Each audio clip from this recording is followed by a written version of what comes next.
comic friends, I'm Travis. And I'm Ethan. And this is Monster Comic Reviews. It's not though, it's no capes. I lied. It's because we have no superhero books. Oh. There is no Monster Comic Reviews. That's right. And, you know, it's really, like automatic response. And we really need to change that title. Yeah, because it just doesn't work anymore because the superhero books have gotten really small lately. So I'm gonna go back out, but I don't know. At any rate. This is No Capes for the week of April 22nd, 2015. Year of Somebody's Lord. Let's jump right into it. Okay, first up we have Lazarus, issue 16. So, I need a magnifying glass to truly enjoy this comic. And an interpreter. I need somebody to rewrite the entire thing for me. Well, I don't have a problem reading cursive because back in my day, you were actually made to write cursive a lot and read cursive, so that wasn't the problem. But my problem is that a lot of the pages, this great story. Don't get me wrong, I'm joking to some degree. Lazarus is an awesome story. I actually really enjoyed this issue too, but it did take me somewhat out of the issue in that large portions of this are written in cursive in a hand diary. When it's just little text boxes of her thoughts, that wasn't so much of a problem. It was when it was doing like a full or three-quarter page that was like her diary laid open. Physically open, yeah. And so the words are smaller than they are in the thought boxes. The lettering's even smaller, and it's on a curve because the book's curved. That was hard to read.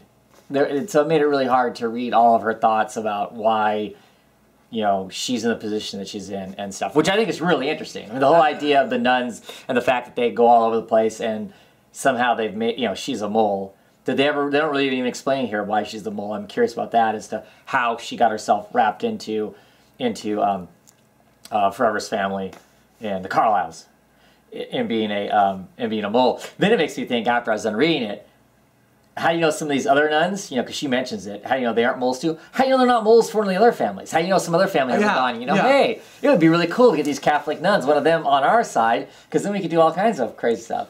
Yeah. And of course, in this issue, we also talk about the wonderful ways that a corporation would attack another corporation, right? Through germ warfare. Let's hit them with an influenza strain and kill off, you know, large chunks of people before we have to fight anybody. And of course, it's the evil Hawks that are the ones that do it. Yeah, Hawk is evil. I mean, don't get me wrong, I don't want this future at all, but if I had to go with a family, I'd go with the Carlyles. I mean... Well, the families we've really gotten to look at. I mean, sure, they seem kind of hardcore, but they seem... Right? Yeah.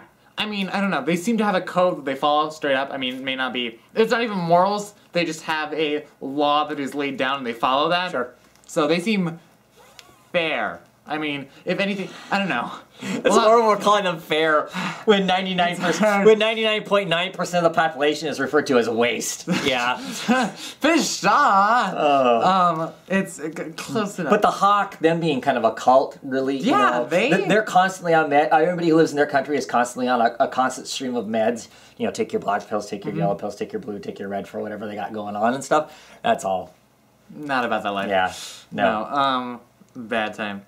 But I mean, yeah, I thought it was interesting. I didn't want this damn filler issue. No, it's not that I didn't find like all the backstory and the fact that they have a nun mole interesting. I just want more Forever. Yeah, well, we're gonna get a lot more of that now because of course she's in play because now she is patient zero, and they got to hurry up and extrapolate a inoculation that they can get to their people before, you know, the influenza gets. And of course, you know, what's face is dead. The lead. Head Carlisle. He's not dead. He's not dead? No, he's not dead. He's just seriously jacked up. Dad. Dad. Yeah, seriously jacked up. He's not dead yet. They just don't know exactly how bad he is because, of course, you know, I'm looking forward to tongue rolled, you know, his tongue curled back in his throat and his eyes rolled back in his head because he's like in a coma or something like that. So I'm looking forward to it. But the next issue is supposedly, you know, Forever taking charge of basically their military, their security, and going to war. So cool. I want to see the Carlyles wipe the Hawks off the face of the earth. Yeah. Actually, I don't care who does that. I just want to see the Hawks wiped off the face of the earth. Yeah. Good story. Good story. But, a little hard to read. But very frustrating as far as the regular. It kind of pulled me out of the story. Yeah. Anyway, next we're going to talk Effigy, and this is issue number 4. Written by Tim Seeley, art by Zarcone and Ham. Tim Seeley writes tons of stuff that we... Well, not tons, but he reads quite a bit of stuff that we write. I mean, that we read. He co-writes Grayson. He writes Revival. He was writing Sundowners. So lots of stuff. What do you think? I liked it. Trying to remember what happened. It got weird. The whole con thing, you know. I don't know. I'm crazy not. fans? Yeah, yeah. Or are they crazy fans, or are they just, that's how fans are now? With the internet, you've got a lot more, I mean, you know a lot of fandoms that are this this level of fans. Actually, to be honest, Okay. yeah, I'm not surprised at all. So And, I mean, you do you, not my thing at all. But you do you, I don't really care. Anyway, I'd be lying if I said I was super surprised by that. But no, what got me was like, is this book going to be realistic fiction or not? Or not? Like, are we going to stay in the realm of reality with what's his face is weird? You know, you weren't expecting me to have Matt Scale. Oh, right. Like, I don't know. So people know what we're talking about. There's a character in this that they are suspect to being. A few issues ago, yeah. They're suspect that he is responsible potentially for the death of this person that they found. Mm-hmm. You know, he comes across as your typical geek nerd of this fandom that is based around a child's TV show that has been canceled for probably 15 years. Yeah. Well, maybe not 15 years, 10 years at least. 10 years. It's been canceled. So it's not like, you know, and he seems like your typical antisocial dweeb that, you know, sits on his computer and threatens people and stuff like that, right? And yeah, he whips out some mad kung fu skills briefly. Well, yeah, but like, you know, pages ago, he goes into a building, right, and, you know, says some, you know, fancy code, right, and then they tase him, and then he goes on a mystic trip and gets consumed by some intercosmic deity. Right. And then he comes back with mad skills. Like, is that just him? Is that just a drug tip? Is that all it is? I don't know. I'm interested to see. Because as that character dies in this issue. Yeah. And as he's basically pitching himself off of the top of the convention center, he spouts this stuff that our main character recognizes as being something that the writers, in particular writers, for the show used to say. And sounded very kind of almost smart and mystic about how he said it. And then as he's still plummeting, it's like he snaps out of it and goes, "Oh, hey," and recognizes her as being one of the stars, and then becomes the typical fan as he's plummeting to his death. Yeah, exactly. And so, yeah, I don't know if we're going to stay grounded in reality, or if we're going to stay grounded in drug reality, or if we're going to go beyond that. Yeah. Yeah. But interesting. Yes, I mean, for sure. It's cool. Oh, it's a good book. It's a good book. Yeah. And I like her the page that is just her face talking. Oh, the 9 panels. 9 panels of her discussing. And that seems to be in that every issue. There seems to be at some point, it lands her going... It's her inner monologue without... Her inner monologue while she's talking to us. She breaks the fourth wall in the sense that she's like, "Okay, you just saw that, but that's kind of strange," or whatever, you know, whatever conversation is, which is pretty cool. I'm digging it. Yeah, no, it's a good time. Yeah. That's me. Actually, next up is Deadly Class, issue 12. Oh, it's such an awesome book. Deadly Class is such an incredible book, and this issue is pretty awesome too. I love getting the full reveal of what happened to Marcus's parents. That is so awesome. That is such an awesome idea. Like, terrible, but awesome. How he ends up being an orphan. He's an orphan because somebody committing suicide by jumping off a building landed on his parents. Right. That is just so... Damn it! Yeah. That is just so and they do some imagery talking about a balloon. He had a balloon with him, and so he comes from the balloon instead of his dead parents. And then that balloon imagery comes back at the very end of this issue, which was awesome too. He gets some stuff resolved with Maria, kind of in this, admits to being a douchebag, kind of cheating on her, and the whole, admits to the whole idea that it's not that he was necessarily in love with her so much as he was in love with the fact that somebody might be in love with him. Mm-hmm. Lo and behold, really, she's probably not really in love with him either. Kind of thing, or maybe she was.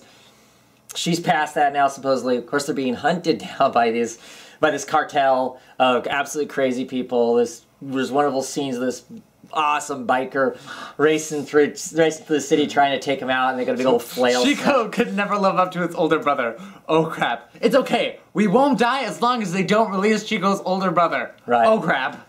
Yeah, out he comes out of the car. There's a great part where he's hanging on Chico's head, too, and Chico's head starts talking to him. Yes, that's his inner dialogue is actually Chico's head going, "Dude, you better do something quicker because we're screwed." You miss 100% of the shots you don't fire, partner. That's right. I say I am the Acid King so much. That's the coolest Chico's been in the entire comic. Yeah, seriously. He really is a crazy boyfriend. Like his family. Yeah. Wow. Yeah, no, Deadly Class is like the accurate representation of the teenage life plus murder. Right. Like, plus and this even other then, element. even then, it's like, I mean, that's like not how reality works, but that's how like you perceive. That's how teenagers of the Y generation perceive it in their head. It's not just. Guess what? It's not just the Y generation. That was my youth. I mean, besides the insanity part, right? The emotions and all that. You know how screwed everything is, or feeling. That's just part of being. Yeah, part of being that age and whatnot. So, and it does an awesome job of it. It's just a great book. It really is. Yeah. I don't know. I mean, everybody should be picking up. You should at least pick up the first trade of Deadly Class and see if you like it. It really should have a money back guarantee on it. It's so good. Yeah. Anyway, next we have Suiciders issue number 3. This is a really pretty straightforward book. I mean, it's a good time. You get to watch people beat the crap out of each other. And there's only 2 storylines going on, and they're not hard to follow. And that's refreshing, because they're still written well. They're just not complex. I mean, while obviously we're finding out more and more, it doesn't feel like, it's not like watching, you know, like Breaking Bad or Bloodline, where you see some little something and you're like, oh, and then you have to wait, like, and then 15 episodes later, oh, all the title chapters are spelling Flight 103 down on Albuquerque, right? You know, it's not like that. I mean, sure, while we're getting backstory that's obviously leading up to stuff, and it's interesting enough to make me, I don't feel like I have to exert stupid amounts of brain power to read this book. Right. We assume that the guy we're seeing in the kind of the flashbacks, the long-haired guy, this dude, is the saint before he becomes the saint, would be our assumption in the story. The art is absolutely gorgeous in it, between Guillermo's art, you know, his pencils, inks, and Hollingsworth's coloring on it, amazing as far as that goes. You're right, it's not a complex story and whatnot. I mean, there's lots of stuff going on, though, I would say, in the current time, with the fact that there's been a woman's been murdered in the saint's home, but she manages to not die there, and of course now you got paparazzi in on the whole thing and whatnot. That was a crazy scene in there. They continue to do a good job of giving us backstory. I think in that, you know, in this we find out that New LA is its own. It's a sovereign nation. I mean, it's a sovereign country. Which means America must have been really messed up by whatever, like what I think they said, earthquakes. Well, it was a quake. It was a quake that messed everything up. That took out California anyway. Yeah. So well. Okay, California is like the third or fourth largest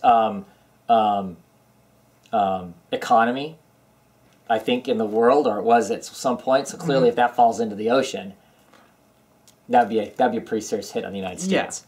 Yeah. But yeah, I really like the book. I'm really enjoying it. And of course, we got some treachery getting ready to go on in this issue. The agent isn't, is clearly out for himself, not out for his fighters. Which is no surprise. Yeah, which is predictable, but hopefully everyone gets punched in the face. Yeah, well, yeah, it'll be interesting to see. I'm really curious to see. I hope they go somewhere with it, because I feel like that's one of the, I really hate storylines that I can see where they're going, and it feels like that's one of those things that goes either 2 ways. It either has a good resolve or a bad resolve. Either he still wins and everything's fine and dandy, or he gets screwed and loses and everything. And even then, if we keep going from there, it still feels like there's still only ways it can go. I mean, if it goes bad, then it just goes worse, and then he dies. Or if it goes bad, then he, rising up out of the street, right? Yeah. Like, I don't know how long this book's supposed to last. I mean, I'm assuming it's ongoing. Nothing about it says that it's not. Curiously, the guy who's doing the art and writing it is also going to be writing We Are Robins. So cool. That amazes me. You can put out that level of artwork. And then be writing 2 books. Yeah. You know what I mean? I get that probably as an artist he can write as he's doing the art, so it all is one cohesive thing. It's not like he sits down and writes a script and then, I mean, he has to some degree, because I'm assuming the editors see it before he starts working on it. Yeah. But yeah, I mean, if it looks like to some degree that this what's currently happening could come to a quick end, what's after that then is a curious question, I guess, too. Yeah.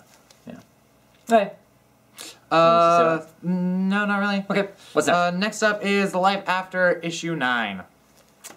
This read incredibly fast. Yes. I mean, it was like I flipped 3 pages and the book was done. The end, I know. It was so fast. I went back and counted it because I wasn't sure. And it all, I mean, there's some great fight scenes in it and whatnot, but I think we lost a certain amount of story for those fight scenes, and that's why it feels like the book was so short. Not that it was bad. Still really enjoyable. Love all the characters. Excited to see what's happening. You know, love the hallway scene with the rabbit. Yes. You know, I really don't want the rabbit to die. yeah. Okay, but the rabbit lost like 50% of its chill. Like, I mean, earlier, you know, like with the whole thing, right? Would you like, you know, ride on my fur, right? You know, like and rub my tummy. You know, right? Like super chill, like definitely chill with some help. Yeah, yeah. And now it seems like 50 less chill. Well, that's because somebody messed with his family, and he clearly states that as he's, you know, scratching his ear with his hind foot. Yeah, you know, you got between me and my family. And there's a hallway of mass murder. Yeah, and then the whole... The rabbit from Monty Python, that's on the ground. And then the demon lady. She warns them, like, dude, we don't want to go back to the pit. If you make me go back to the pit to show you where stuff's at, I'm going to go all demon on you. And of course she does. And she does, and she's like, oh my god! Yeah. Yeah, she's just like, love that. I love that as they're dropping F-bombs on each other and trying to tear each other apart. It was all fun. It was a great book and whatnot, but like I said, it was really, really short. It was like, oh, okay. I mean, it really was.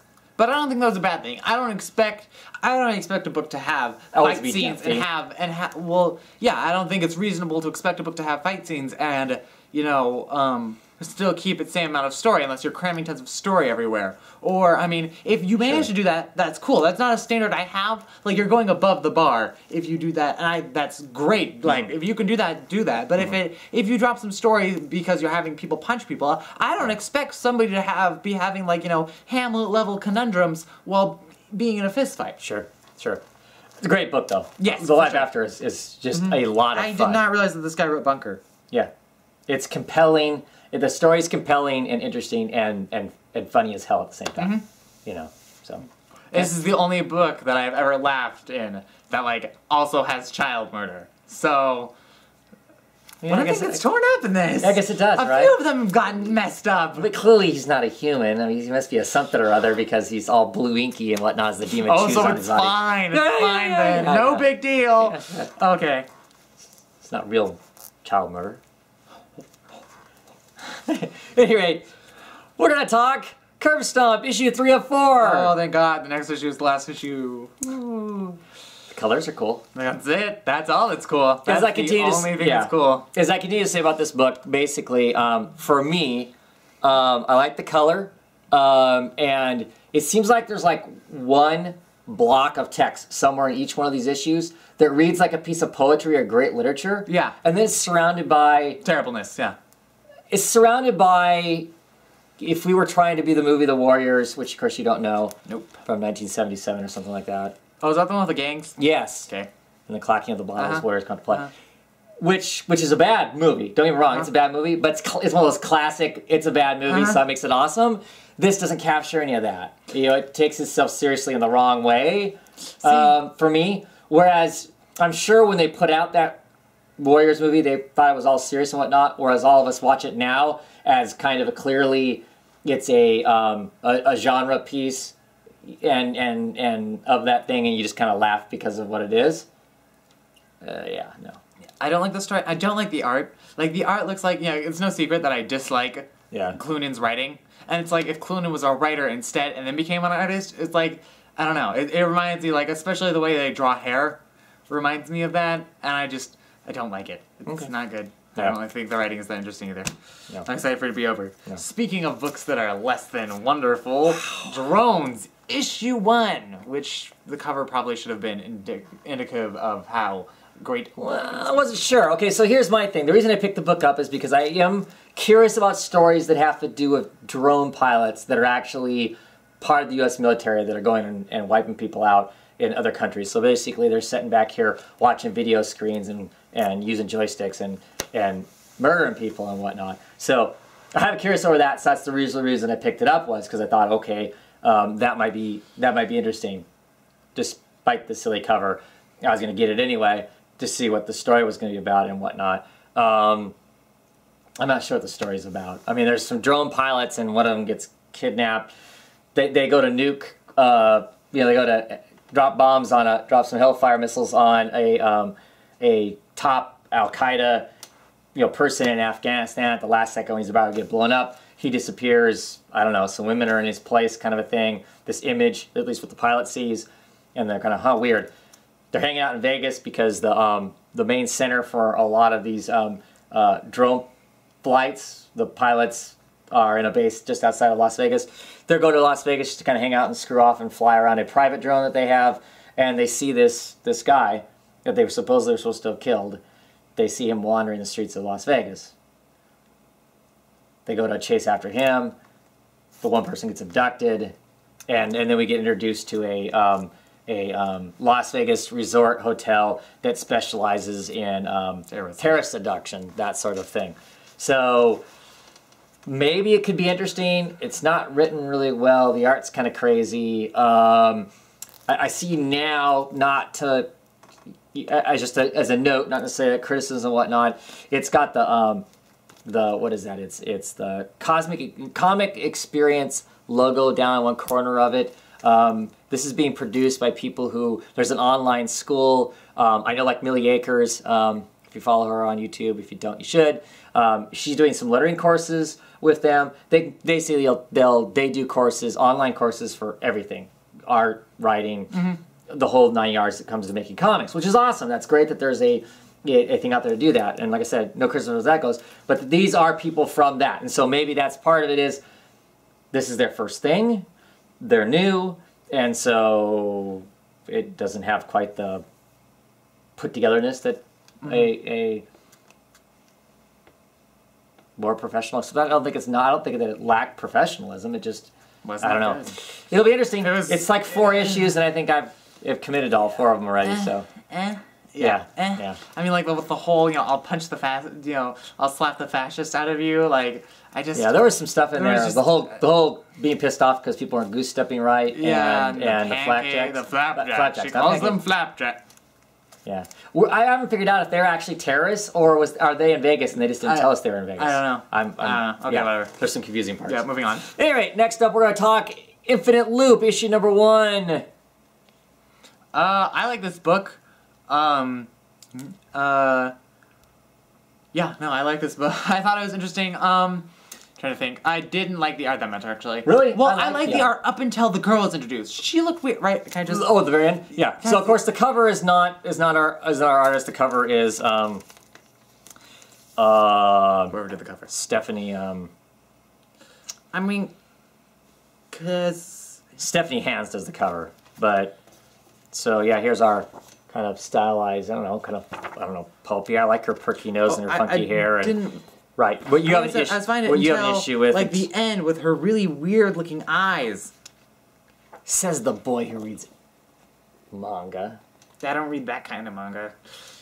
You don't read manga with big eyes, small noses, small mouths, and. But like when it comes hard, when it becomes like physically hard for me to like see the skull and how like it works. Okay, I don't have a problem with it. Anyway, I don't know. I thought her eyes looked weird.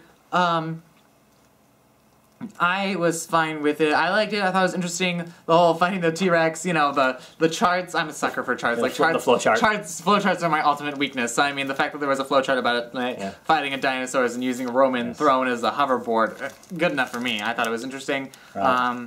Yeah, no.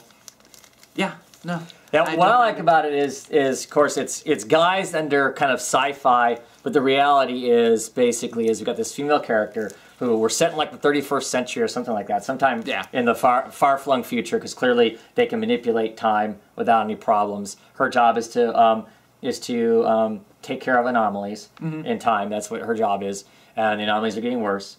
But also the fact is that she's kind of moved past love. She views love as being kind of a barbaric emotion, a very base kind of a thing. She's past all that. And to prove it, basically, the writers show us in here, she has a partner who's kind of like the wingman for when she's out doing the work. He's back on the computer, telling her what's going on or whatever. They go and have some fun. He views it more as a date. She doesn't. He attempts to kiss her. It gets really weird. But basically, it helps helps nail home that she's not interested in that. No way is going to be interested in that. And there's no interest. And then, of course, by the end of this book, she comes across that anomaly, and it's like instant love at first sight. Yeah. I mean, immediately infatuated, So it's going to be interesting to watch that exploration of, because that's what the book's really about. It's about this romance. So it'll be curious. I'm just curious if like I'm excited to see more like her romance and her like orientation. Is she just like completely ace up until seeing this girl, or is she a lesbian and just like not really considering it that? Well, I would assume she was asexual up to this point, right? Because she's pretty much kind of written that all off as being nothing. Yeah, she seemed very aromantic, which is I'm just so. But that's cool. I think that's cool. I mean, right. I think it's cool that they're branching out beyond gay and straight because there's other stuff besides gay and straight. So I'm curious to see it. It's like 4 issues, so figured I would give it a try. What else we got? Next up we have Intersect, issue 6. The end of the arc. Everything's revealed. It all makes sense. I mean, kind of. Yeah, kind of. It does. I mean, I could pick out bits and pieces and go. Yeah, this was kind of telling us, that this is what happened. Not necessarily what the hell it's supposed to be telling me, what kind of a message it's supposed to be delivering to me and whatnot. Complete failure as far as that goes. Really what this feels like is somebody's inner head poetry that they chucked onto page and expect us to keep up without having their inner information to know what the heck that is. And so for me, it's very unsuccessul. Tell us how you really feel, Dad. No, you don't want me to. No, I really don't. You don't really want me to. I don't dislike this comic. I mean, I like it. I like the way it looks. I mean, this definitely has had the most cohesive storytelling, and what was there I thought was interesting. I mean, what I could pick out. You said it has the most cohesive storytelling? Of what we've seen so far. Oh, okay, yeah. No, Intersect makes like 100% more sense than Invisible Republic, Infinite Loop, Suicide Risk, and Deadly Class combined. Yeah. Okay. Yeah. No, I just need to stop. There's elements of it that are cool. Yeah. I mean, the idea of these people that are morphing around, they can't control this change that's going on. It would suck so bad to like find your soulmate, even if it's kind of like an abusive relationship, which is what I get the feeling of, right? And I don't even think that's the other thing. Is I think their relationship maybe I feel like this book is meant to be interpreted, and therefore I'm going to interpret. Right, it's art. This is being sold as being art. It's not the way it looks. It's art. How does it make you feel? So right. I feel like they're bad. They're a. So you know how it makes me feel? Fuck you. That's how it makes me feel. I feel like fuck you, Leroy. I think Allie and what's her face? I don't know which one's which. I don't remember their Jason, names. right? Jason and Allie. Right? I think Jason and Allie is an abusive relationship, but like not like a one side. I think it's like a mutual passive abusiveness. It's like they should just not be together. It's not like one has. Yeah, that's impossible to do because they're mashed into one body. It's not like anyone. It's not like either of them have like contempt for the other. I mean, I think they both are legitimately in love with each other. I think they both want what's best for each other. They're just too clouded to see that clearly what's best for each other is not them. And they're not going to see that anytime soon because they're stuck together. And you know what? I mean, I like ridiculously, ridiculously offensive, like, raunchy things. So the whole freaky, thing that has the kid more to the back of it that keeps going, like shooting it slow, as gross and disgusting as that is, I appreciate it because it's gross and disgusting. Sure. Like I said, there are actually elements of the book I do like. It's just as a whole, for us to have a consumable piece of entertainment that any of us could really say, this is what I read, this is this is a sense of what's going on, and this is where it's going. There's zero of that in there. And if you're going to tell me that you can gather a cohesive of all that stuff going on, and your name isn't Ray Fox, you're lying to somebody. Either you're lying to me or you're lying to yourself. That's my take on it. I feel like if this book wasn't written the way it was, I would really like it. Right. And I understand we're supposed to not understand a certain amount of it. I get that too. But they've taken it so far. They've taken it so far in that direction. It's like if like the art or the writing was different, it'd be fine. If it was weird art with cohesive storytelling, it'd be fine. Or if it was cohesive art with weird storytelling, that'd be fine. Because I mean, you just need either one. I mean, you can get context clues as to what's happening in the art from what they're saying, or you can get context clues from what's happening in the story compared to how it looks. I mean, Right. so, but there's neither. And it's not like we have anything against Ray Fox. Ray Fox does No. stuff we really like. Yeah. He wrote One Soul. You realize Exactly. that? Yes, I know. Right. Even though there's a misplaced finger, it's still fine.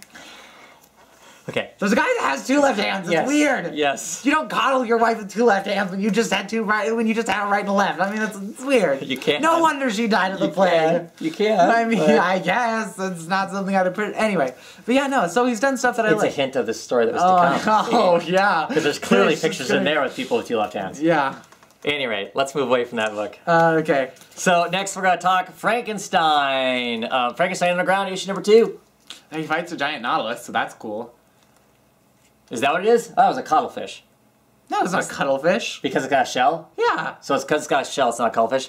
Yeah, it drags him into the underworld. I mean, not as in hell, but drags him into the well, not stereotypical, but the pulp science fiction, city underneath the earth kind of a thing.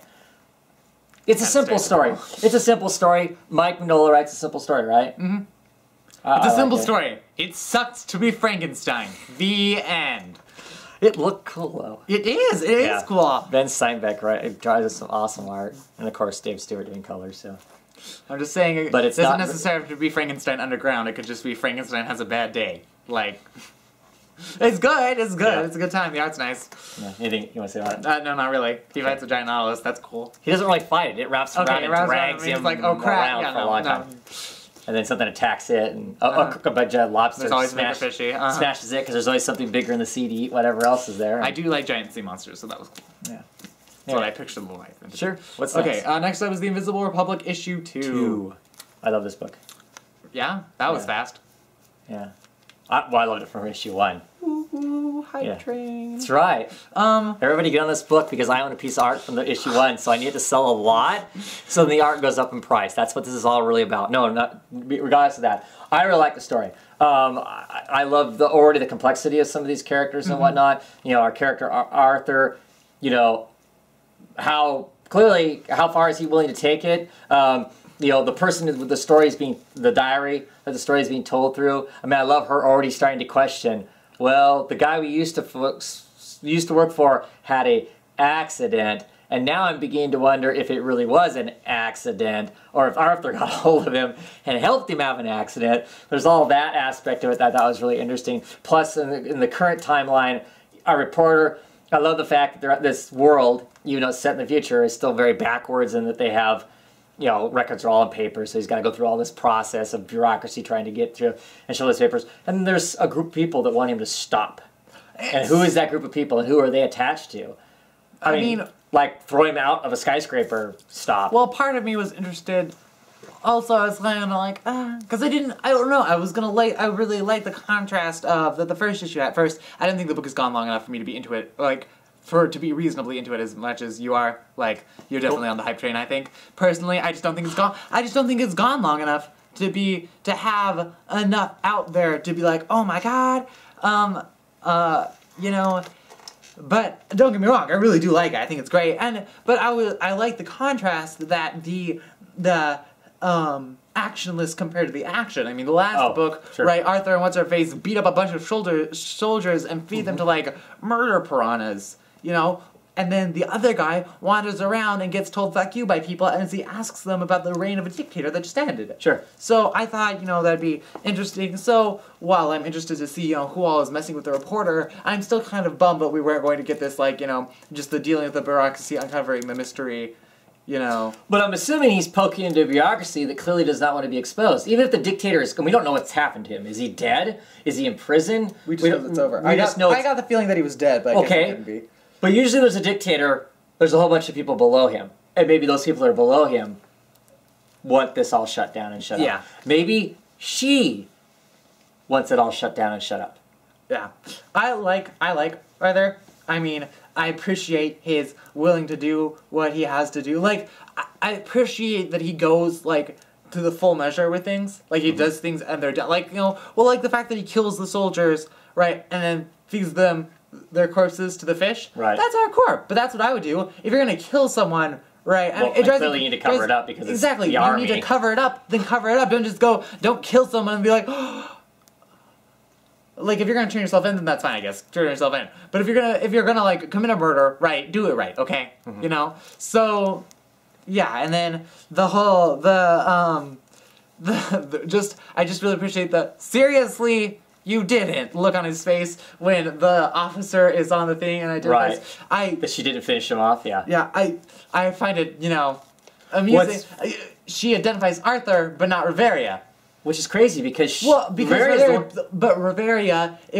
clearly Arthur's the one that instigated the attack, and Riveria let her live. I think this. But Riveria also beat her up though too. Yeah, so Riveria didn't feed her to piranhas. Well, one arm fell in and got chewed up. Good enough. Okay. You're still alive. Right. Well, yeah, I think that whole thing, I think that's curious element. I mean, the storytelling in it, I think, is absolutely great. The art and the coloring of it. It's really good, yeah. It just has a very... Well, like how the present has like a muted tone. A very you know, oppressive atmosphere. I know, I feel oppressed reading this book. Yeah. It's good. It's good. I definitely like it. Yeah. Next up, we're going to talk Suicide Risk number 24. And as comic book people like to say, the penultimate issue. Because we use big words. Yes. Like penultimate. Yes. No, I'm gonna miss this book. Talk about books that escalated far beyond. I don't know. You like read a series or like play a game, and then you play like the sequels, and like 3 sequels later, you're like, wow. Wow, this is. I mean, like you read Harry Potter and stuff. Like, oh no, I touched the main villain and he fell into stone. The end, you know, the 7th book, like everyone dies. Voldemort dies. They all die. Everyone dies. You read it and you're like, this has come so far. Yeah. That is this book. Like, oh, right. This book is so far from what we were originally pitched as it being. Like reading like the first 90% of the first book. Oh yeah, it's a cop about who's fighting supervillains in a world dominated by supervillains, right? Gets powers. Oh, okay. All these supervillains aren't supervillains. They're just people with powers from a different dimension who have been replaced with, yeah. And so now, all these personalities have been merged in with themselves and are used to fight an alternate dimension and take on 5 worlds at once. And there's a goddess. Yeah. Yeah. What? Yeah, I know, that's this is not the book that it was, right. Which is okay with me. I mean, it's really, really good. It's one of my favorite books. And like I said, I'm going to miss it. It just, wow, this book has come a long ways in only like 2 years. So, it's been cool. Yeah, it's been a real enjoy to read. I'm looking forward to the last issue to see exactly how. I mean, most stuff's resolved now. I'm curious to see how ultimately the rest of it gets resolved. What choices do these people make now that they've pretty much done in the people that are trying to get rid of them? And they're merged back to. I mean, right. Looks like everything's going to resolve relatively okay. You know, with the exception of one person, we'll get to see how that gets resolved. But so yeah, I mean, and you're right. It's crazy. You know. 2 years ago, when we were sitting on City Comic Con when this book was pitched, and I went, "Ooh, we should get that." And what it is now is just so much different. And I still think the title is a poor title for the book. I don't know what it should be titled, but that title, I don't know. It tells us nothing, and well, I think probably deterred people away from reading the book. So, because I don't know that it did. I mean. Part of me wonders, I was thinking about this a little while ago after having read it and talked about it on Roundtable and whatnot, and I don't know a lot about people who are reading it, but I wonder if the reason it escalated so fast is because early on the sales weren't where they needed to be at, but they had this end game that they wanted to tell, so they took the time to tell the end game. We went from him being this cop trying to figure stuff out to like him getting powers to suddenly then there's these little guys from another dimension. It just, you know, we went past regular people versus superpower people who all end up going bad. Mm-hmm. We went past that like after 9 issues. That was done, and then we spent the rest of this time basically, you know, in this giant battle kind of a thing. I wonder if they knew the sales early on were not good, but because it's Mike Carey and he has a certain amount of his own money, I think, thrown into the book.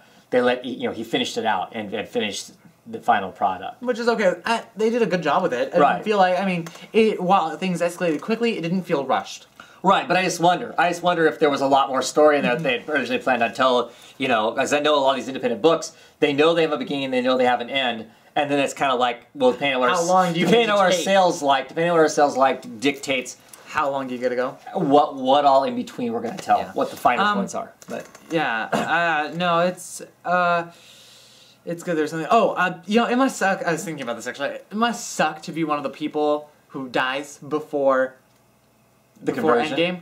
Yeah. I mean, because, you know, it's like, you may have not, like, I was thinking about what, Prometheus, was that his name? The fire dude that Right. Leo, like, absolutely obliterates. Right. Right? Well, or the ghost, the demon guy, right? It would suck because maybe you weren't a shitty person before. Right. I mean, obviously some of them were, like the Dr. Mind, whatever his name Right, is. right. You know, some of these people were kind of, you know, shitty people before but, you know, some of them might not. I mean, it sucks. You get stuck in a crappy, two-dimensional, you know, on-the-fly made personality. Right. I don't feel like it's your fault at all if, because obviously the personalities are completely different than who they were, so I don't think it's your fault at all if you get, a little bit that leaks through and you start acting out. If you get stuck with some stupid personality that goes on a crazy murder rampage. Yeah. That sucks. It sucks. Yeah. I mean, especially in like what the Golden Men do. As far as I'm concerned, I don't know. They're For the me, bad guys. I think that's basically a death penalty. As far as I'm concerned. Well, it is. I mean, there's no your meat is alive. Your consciousness is destroyed, which Right. which is the part that matters. So as far as Right. I'm concerned, you're basically killed. Yeah. Yeah. It's like being being put into permanent coma, basically. Yeah. Yeah. You're still. Yeah. Your dead. meat's there. Your meat's there, but that's his. Yeah. Yeah. Yeah. Oh yeah. Definitely, they're the bad guys. Yeah. Out of it for sure. Okay. What else? It's a good book. It's is. great. Wow. Oh, the whole planets, right, merging in the black hole, that is some great art. Yeah. That is some really gorgeous stuff. Kudos to, I'm assuming, the colorist who does most of that. It looks like Yeah, I would guess the colorist is the Andrew Elder is doing the heavy lifting on that part of it.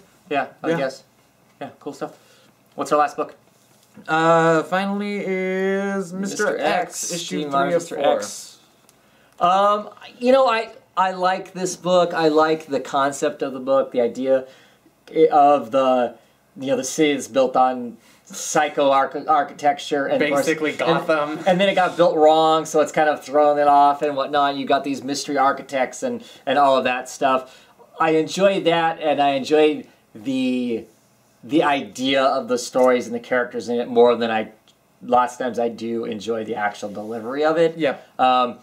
It's very dry, and in lots of cases it's very basic kind of thing. It's clearly of the noir style. Oh yeah, for sure. You know, bad people get hooked up with other bad people and bad things happen. I mean, that's the premise of these 3 different little stories that are running through the thing and whatnot.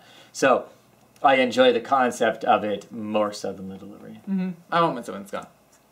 You But will. I'll read the last one. Right. And I go back and forth. I mean, I've bought I bought Mr. X series before, and I've had the same feeling. So it's one of those kind of things. I probably don't know if I'll pick up more of it later on. It would depend on if something new comes out, what the rest of my pull list looks like. If I have room and money, I might get it, or I might not. It seems like I skip every other one. I'll get one, remind myself of this kind of mixed feeling I have about it, and then I skip the next one, and then I see it again, and the covers are appealing, and the idea of it's appealing, and I go, yeah, I'll get that, and then after I get a couple issues in, and I go, oh yeah, right.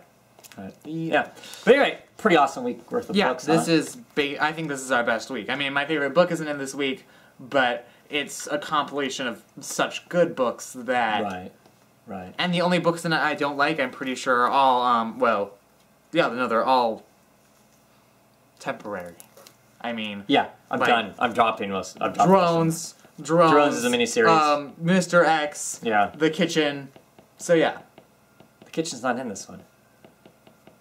What was the other book we read?